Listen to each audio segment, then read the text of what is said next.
Bene, siamo nel post partita di Sarzana-Lodi, una partita giocata ai massimi livelli dal primo all'ultimo minuto, tanti gol, finisce 5-5.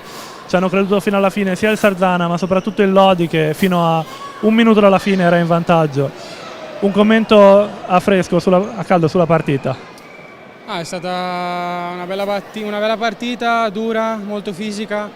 Noi siamo partiti un po' sottotono, però siamo riusciti purtroppo dopo 4 gol a darci una svegliata, siamo rientrati in partita e peccato per l'ultima azione, però è stata comunque una bella partita.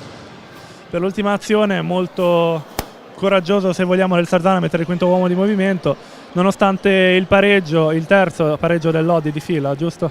Il terzo pareggio del Lodi di fila comunque dimostra di essere una squadra temibile, che si conferma al quinto posto, temibile un po' per tutte le squadre del campionato.